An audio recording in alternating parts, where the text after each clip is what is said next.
belief, right? It's a belief. They ridiculed him. For what? For believing, right?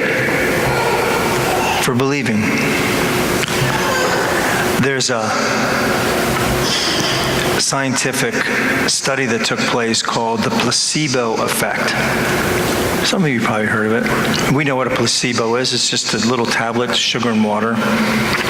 I might have put other stuff in there to keep it together, but basically that's all it is. It's a sugar tablet. So it's like eating a candy bar. These people that were in the study had stomach cancer, and they were told that they were giving a new treatment for that cancer. So they were given a candy bar every morning, or whenever they took their pill.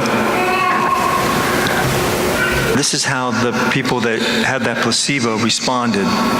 1/3 of the patients who received it developed nausea. 1/5 couldn't keep anything down. 1/3 actually lost their hair. Isn't that amazing? By eating a candy bar every day, being told it was a treatment, 1/3 received nausea, 1/5 couldn't keep anything down, and 1/3 actually lost their hair. The power of belief. What we believe, my friends, is powerful. And when we connect that with our God, it can be astounding. It can be astounding. Dr. Herbert Benson, he's a professor at Harvard Medical School and Harvard University. He started a group called the Spirituality and Healing, and it was a course for the medical students at Harvard University. And he said, I'm not a religious person at all. He said, I came to this whole thing with my feet dragging. He said, my belief came from science. And he said what he was talking about was some studies like this, like the one at San Francisco General Hospital. Dr. Randy Bird did this. He took 400 patients that were admitted to the coronary care over a period of 6 months, split it in half, and for the 200, he had people pray for them, and the other ones he didn't. No one knew that they were being prayed for. Doctors, nurses, or anybody in the hospital staff. No one knew that. And some of the ones who were being prayed for, it didn't matter. They were Roman Catholic, Protestant, and Jewish.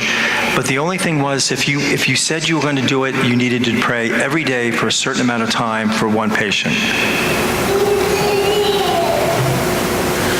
Those who were prayed for were 5 times less likely to receive antibiotics, 3 times less likely to have fluid in their lungs. None of those prayed for died, or none of those prayed for required breathing tubes.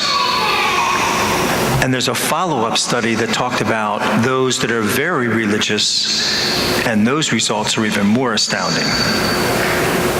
Those who consider themselves very faithful and very religious, those are even more dramatic. But that's what Dr. Benson is talking about. The power of belief and the power of prayer, my friends. And it's something we need to be convinced of. And that's what Jesus is saying. Do not be afraid, just have faith. Your faith has saved you. Faith and belief, my friends, it's powerful. May we pray for that stronger belief. God bless you.